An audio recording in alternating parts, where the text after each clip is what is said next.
FM24 has a total of 39 player personalities and 9 base media handling styles, all of which can be combined in a number of ways, including with multiple media handling styles for one player. Now, what this means is that if we covered every single one of those in this episode, it would be far too long and perhaps far too boring. So instead, as this is part 2 of the Hidden Attributes chat, that is precisely what we're going to focus on. So if you recall, I said that the next 7 attributes are personality attributes. Now, what is player personality? In FM, every player is assigned a personality or character, if you may call it that. What that basically does is it defines how players approach the game and interact with their teammates, how they develop and how they train, and how they respond to you as the manager in team talks or any other interactions. The importance lies in the fact that the personality is by extension a representation of the 7 hidden attributes. These attributes will control exactly what the personality is and also the media handling style. Now, because of this, player personality is a massive in-game hint as to what those important hidden attributes actually are. So what are those 7 hidden attributes again, and what do they actually mean in game? Let's go through them very quickly, starting off with sportsmanship. So sportsmanship is similar to dirtiness, which we spoke about in part 1. It reflects a player's fairness and attitude towards opponents and referees in matches.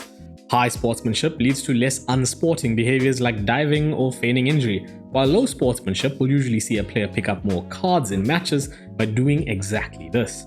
It basically determines how ethical a player is on the pitch and is largely a positive attribute. Number 2 then is loyalty. Loyalty determines a player's inclination to stay at a club. It speaks about how strong of an allegiance he has to the club.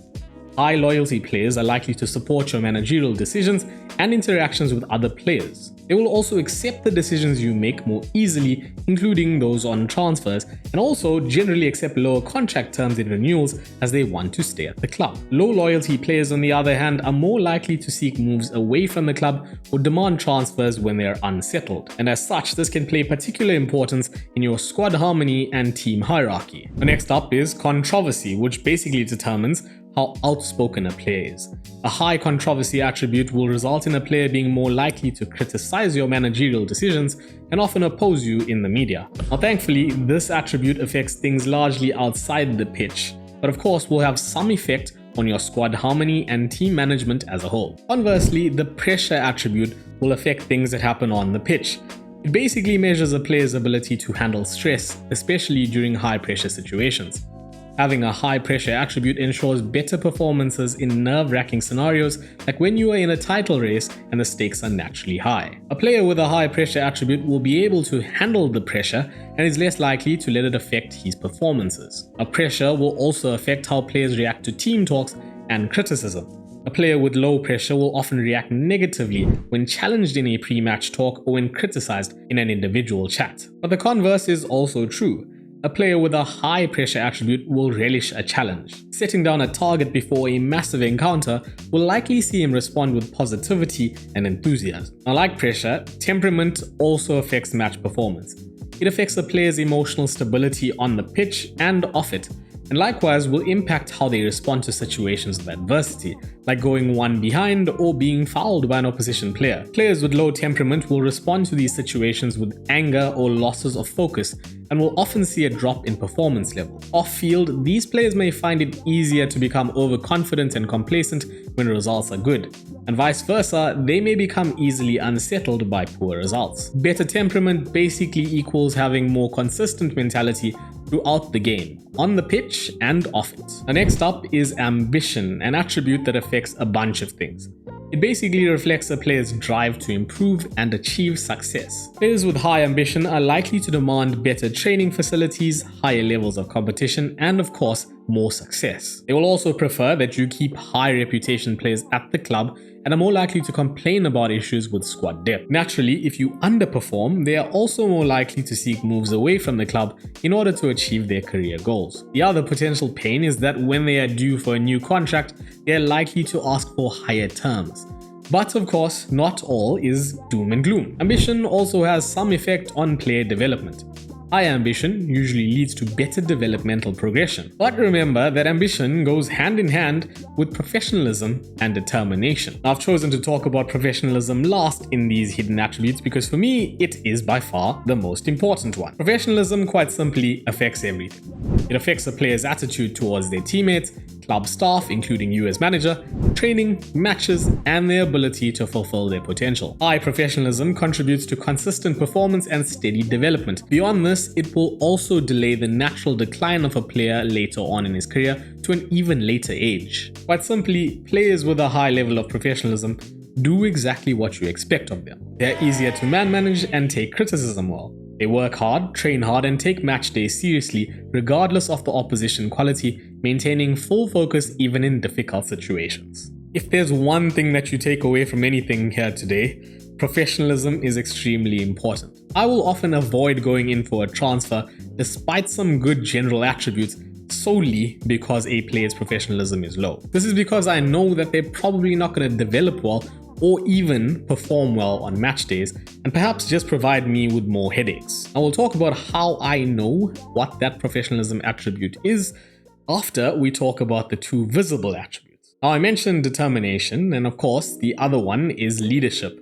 Determination and leadership are two visible attributes that affect player personality as well. Both of them contribute significantly to various personality types, and the importance of the attributes themselves are as follows. Determination will lead to better performances in training and better development, plus better performances on match days. Like professionalism and ambition to some extent, it underlines a player's drive to succeed and to perform. Leadership, on the other hand, affects a player's ability to influence, inspire, and organize teammates on the field. Naturally, players with high leadership will make good mentors and very good captains. At the very least, you want to have at least a couple of these in your team, as this is likely to improve your results on the whole. But that pretty much sums it up for what the attributes are. Now, the goal is for us to ultimately improve these attributes, but for us to improve them, we need to have some sort of idea of what the attributes actually are. Now, I must start this off by saying that finding the actual attribute values is extremely difficult if you're not using an external tool. It's quite a nuanced thing that relies on you checking multiple different things and retaining a lot of information at the top of your head regarding ranges for each attribute, personality types, and media handling styles. And if you haven't spent a lot of time researching it, actively looking at it in-game, or if you're just new to the game, as I said, it's going to be extremely difficult. I'm going to try and simplify this today by focusing more on where we need to improve in getting the exact value of every attribute like we did in part 1. Now, of course, I would like to give you the exact method to find the exact attribute, but the importance of this whole thing is to be able to improve your players so that they 1. Perform better on the pitch, 2. Develop better, and 3. Give you less headaches in terms of squad dynamics. And I think that with having this basic, simple amount of understanding regarding player personality and the attributes, you're going to be able to do exactly that without having all the details. Now, for completeness sake, let me just say that all the details look something like this, and this is where I will be pulling all of the information from in terms of the stats. Now, these stats come from a lot of work put into simulations done by Calron or Steven with the help of Zealand and a few others like Tunny, plus some influence from Evidence-Based Football Manager. Now, of course, all credit must go to them for all the hard work they've put in. I've just used the data to create some tables that work for me. So you can use the site directly, input the player personality and media handling style, and you'll get some results from there. I've included the link in the description. But nonetheless, let's have a look at the tables. Now, each table serves something of a different purpose. The first one is basically all the attribute ranges for every attribute, every personality, and every media handling style with the average in brackets. Now, each block is color coded for the average, not for the range, but for the average based on the key on the right hand side. Traditionally, player personalities are thought of in 3 categories: positive, neutral, and negative. But as you'll see just now on the tables, or if you review them later, it's not that clear cut. Some personalities are better at development and some personalities are better at performance. There are some that are better overall, despite being less positive than you may have actually thought. This, the general table, all the data, is merely here for completeness sake For those of you that want to actually know every single range and every single average. The column on the right regarding media handling styles basically tells you every possible media handling style for each and every personality. Now there are some rules for these media handling styles and the attributes themselves for each personality, but as I said, we're going to try and keep this a bit more simple. But with that said, let's move on to the next 4 tables. We'll keep this fairly brief. So this table is based on the development rating for each personality type without the influence of media handling style. On this left column right here, you see development ratings sorted from highest to lowest. Now let's pick on a few of these personality types. From this, you can see that the top 5 are born leader, model professional, professional, charismatic leader, and model citizen. These will be the best personalities to have in young players that you are trying to develop. Born leader is extremely rare. As you can see, it will stock standard have a leadership of 20, determination of 20, professionalism of 19 or 20, fairly decent ambition more often than not, fairly decent pressure, loyalty, and controversy, and perhaps just a few deficits in terms of temperament and sportsmanship. But all in all, it's going to give you a player that develops well, but also performs well, and we'll talk about that just now. Now, as I said earlier, determination, professionalism, and ambition is the basis for this rating. And you would think that any personality that had these high will be much higher on this rank. And that's where I would like to pick on the determined and fairly determined personalities. If you can see all the way down here, determined and fairly determined will have good determination, but the problem lies with the other 2 attributes. For fairly determined, the professionalism is capped at max 14, whilst for determined, ambition is capped at max 11. These 2 problems are going to hinder development. I would say go through this list as a whole. You'll be quite surprised by quite a few of these, like low self-belief and spineless being better than devoted. And of course, as always, balanced, as you'll see, is pretty much not that great. Now switching up and popping over to the performance rated table, this one of course is sorted by best performers. Yet again, as I just said, balanced isn't that great, and in fact it's a little bit worse here than it is in terms of development. It's so common and people think that it's okay, but avoid. Now the top 5, born leader yet again, charismatic leader, model citizen, iron-willed, and resilient. On this end of the spectrum, yes, determination and professionalism matter, but here the other things come in. Pressure, temperament, sportsmanship, loyalty, and to a large extent, leadership as well. The one attribute that you don't see here that also affects this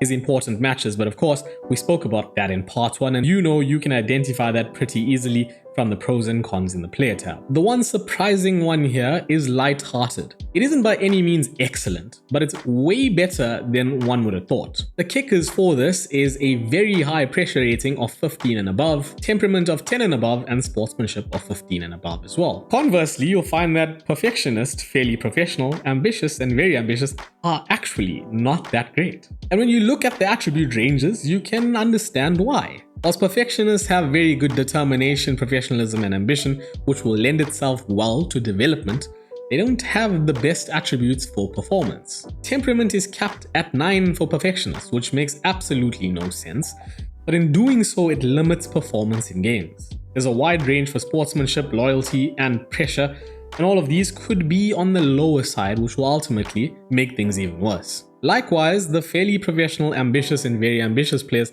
suffer from a similar story. Wide ranges in terms of their pressure, temperament, and sportsmanship ultimately means that despite decent levels of professionalism, determination, and in the other case, ambition, just isn't enough to see them overcome their flaws. Of course, the determination for fairly professional is capped at 14. But, yet again, go through this, look at your players, and try to identify the potential weaknesses that you didn't know existed. Now we've looked at the best personalities for developing young players and the best personalities for performance, and usually something that you're going to be concerned about with slightly older players. But if you find yourself having a lot of players in between, it's probably best to take consideration of both factors. And that's where this table comes in. Now I've combined the development rating and performance rating and divided it by 2 to give us another rating out of 20 to have an overall rating of each personality type. Now remember, this overall rating is beneficial in that middle range group, players that are between 22 to maybe 26,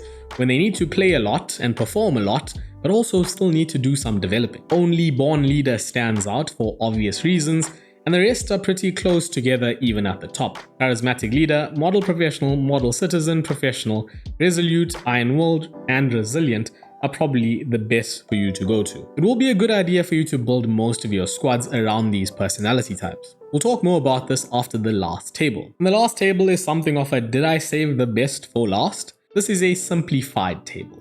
I've removed all of the averages and removed all of the wide-ranged attributes. What's left is the attributes that have a fairly narrow range and are more specific or sensitive for each personality type. I'm hoping that this will allow you to spot things a little more easily. And whilst the previous 3 tables were there to give you your best options on a case-by-case situation, this should provide enough information to make decisions on pretty much any player. What you're going to do is look at a personality type.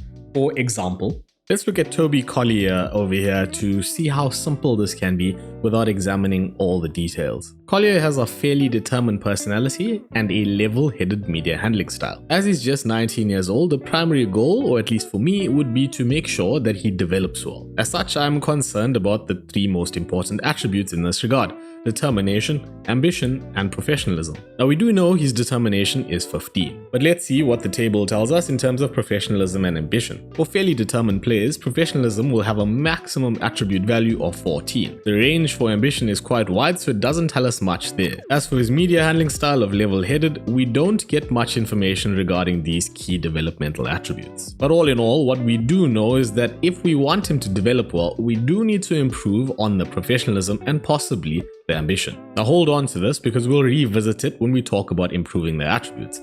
Let's quickly take one more example. Now for this one, we'll look at Anthony, a player that is in that mid-age range group. 23 years old, meaning that we have to be concerned a little bit about the development, but also about the match performance. Now, he has a fairly ambitious personality with an outspoken media handling style. We know off the bat that his determination is 14 and his leadership is 8.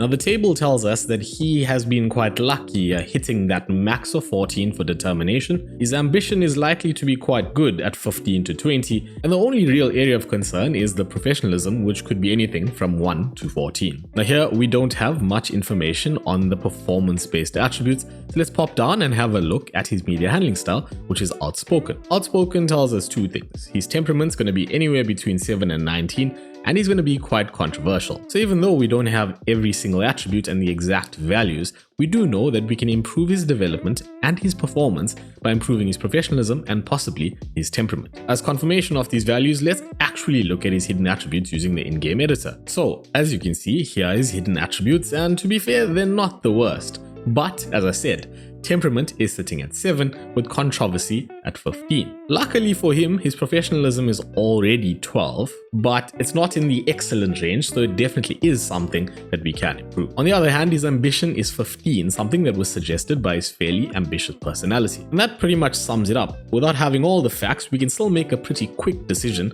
on the key areas to focus on in terms of development and performance, and the ones that we don't really have to worry about, like ambition in this case. And that is that regarding how to roughly figure out the actual attributes behind the player personalities. Of course, I did say that you could pop into the links and get an even deeper understanding if you would wish to do so. But now that we have completed this basis of what we're looking for and identifying what to improve, let's talk about how we can actually improve the attributes. So I said for Toby Collier, we need to improve the professionalism and possibly the ambition. And we'll start off by looking at one of the simplest and most common ways of improving hidden attributes, mentoring. So I'm going to go ahead and add Toby Collier into a mentoring group. And then we'll try and find a few players that we can add in here that have good ambition and good professionalism. From our table, we know that born leaders, model citizens, and perfectionists all excel in professionalism and ambition. Now, for some reason we can't find any one of these, we could possibly add multiple mentors that excel in only one of these areas. Be careful when doing this though, because if the tutor has a very low attribute for one of the categories, it might actually negatively impact the mentee. But thankfully, we have quite a few very good options to pick from. Toby Collier is a defensive midfielder and will be part of the defensive unit in training. If we pop back here, we can see very quickly that yes, he is part of the defensive unit. If I scroll all the way to the top, we'll see that Johnny Evans is a model citizen, so he will make one perfect mentor. And then to boot, we can go ahead and just add Bruno Fernandes, who is not in the same unit, but is a perfectionist. We'll add these players, pop out of this, and you'll see that Toby Collier is going to be receiving a significant effect from this group. What we are likely to see here is both that ambition and the professionalism goes up significantly over a period of time, and ultimately it's going to mean that he will develop better. Now, the other player that we were looking at was Anthony, and we'll look at his mentoring very quickly as well. Let's go ahead and add another group, and I'm not even going to name it this time. Add a player, find Anthony, who's all the way up here, and the key concerns here were temperament and professionalism. Now, the ideal mentor for this type of player would be someone like a model citizen, and ideally with a reserved media handling style, because that gives us the added benefit of a very low controversy rating. The other possibly great media handling style for a mentor here would be unflappable, with a temperament of 15 to 20 and maximum of 14 for controversy. So let's go ahead and add Anthony to a group, and the player just below him, Christian Eriksen, a model citizen. Now, I know that Christian Eriksen has an unflappable media handling style. We'll click on him very quickly, and as you can see, it is unflappable right here. We'll add him to the group, and then go ahead and add one more because you need a minimum of 3 in a mentoring group. Now, remember that I said you have to be a bit careful when picking your mentors. Now, if I went ahead and added a perfectionist to this group, like Matthijs de Ligt, for example, there's a good chance that the temperament wouldn't go up all that much, because perfectionists, as you'll know from the table, don't have the greatest temperament for whatever reason. Instead, I might actually be better off adding someone like Casemiro with a spirited personality, where his temperament is likely to be somewhere between 10 and 20. I'll go ahead and create the group regardless and have a look at that, and he is going to be receiving a significant impact from this group. As you can see, Eriksen has a very significant influence, while Casemiro has just an average one. Now, ideally, you'd probably put Johnny Evans and Eriksen with Anthony, and that will work out best, but I hope this has highlighted the most important part in improving the attributes. Find the key areas you need to focus on, and then find mentors that are likely to be good in those areas and pop them in the same group.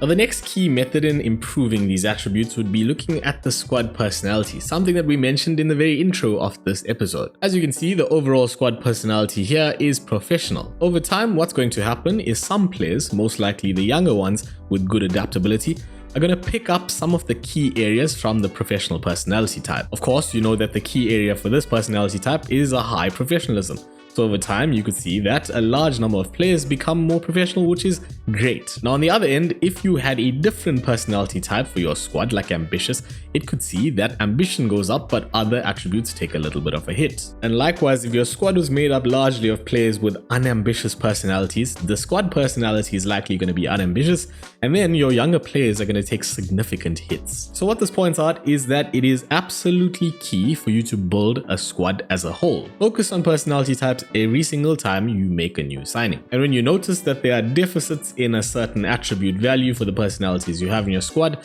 try and reinforce through the transfer market. Bring in some senior players who are likely to be more influential, that have great personality types like model citizen, perfectionist, professional, and if you're lucky, even born or charismatic leader. Now, those are the two simplest ways to improve player personalities, but what can we do if we can't actually get the personality to change? The answer, like I said in part 1, is to then manage around this. For all personality types, the first thing that we can do is improve the mental attributes. In Anthony's case here, improving things like composure and concentration and decisions might be very good and beneficial to him in the long run with a low temperament. So even when he is prone to having an emotional outburst, good composure, concentration, and decisions will likely aid him in staying more stable on the pitch. Now, this is a general piece of advice for all personality types, but let's look at a quick run of things that you can do for each of the hidden attributes. For players with high ambition, they're likely to give you some issues with contracts and seeking moves away from the club. Ideally, try to engage in contract discussions earlier with these players to avoid them holding you to some sort of ransom. In terms of player interactions, when speaking to these players or about them in the press, try and be a bit more positive when speaking about their prospects or the team's prospects as a whole. For players with high professionalism, as I said earlier, these guys are going to be an absolute joy to manage because they're going to do what you ask them to do. They usually will not complain about heavy training loads, so this is something that you can go ahead and exploit. Currently here, Matthijs de Ligt has a medium training workload. If I go ahead and add a bunch of things to it, I can possibly increase this training load, and he is not going to complain whatsoever regardless. Now, on the other end, if a player has low professionalism, this is definitely something you are going to be notified about fairly often. Most of you would have noticed at some point that players kick off fairly regularly when they have high training workloads, usually a sign that their professionalism is quite low. Sportsmanship is another easy one to manage around. You can decide on this based on your moral compass. What I mean by this is, if you would like more shithouses in the team, go ahead and sign them. The only thing you have to worry about is the cards. On the other hand, if every single player in your team is completely sporting, it's quite unlikely that they will potentially exploit any unethical means to get results over the line. In terms of pressure, you can think of it very much like I said with Anthony. Temperament and pressure both affect the mental state of a player, so by improving the mental attributes, you can go some way to negating any potential negative effects.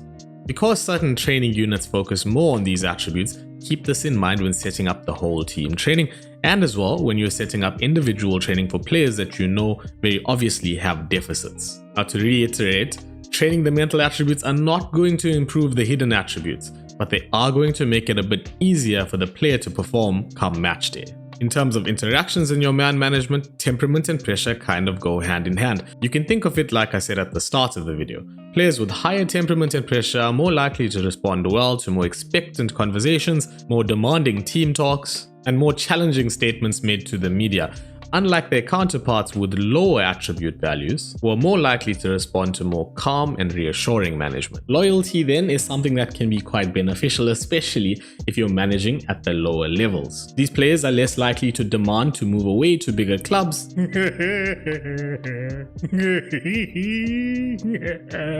are usually easier to agree new contracts with because, quite simply, they share a stronger allegiance to you and the club. All in all, it's definitely a good idea to have at least a fairly decent level of loyalty in your squad. Now, on the other hand, controversy is completely negative. I would generally suggest to avoid signing too many players with high controversy. Importantly, when managing these players, being a strict disciplinarian will not get the desired outcome that you think you're going to be getting. As much as you may like to lay down the law, these players will usually go public with the information and reflect on the club in a fairly bad light. If you're going to keep highly controversial players around, try to keep them happy at all times. This can be achieved by keeping up high morale with good results in general and by being fairly positive in all your interactions.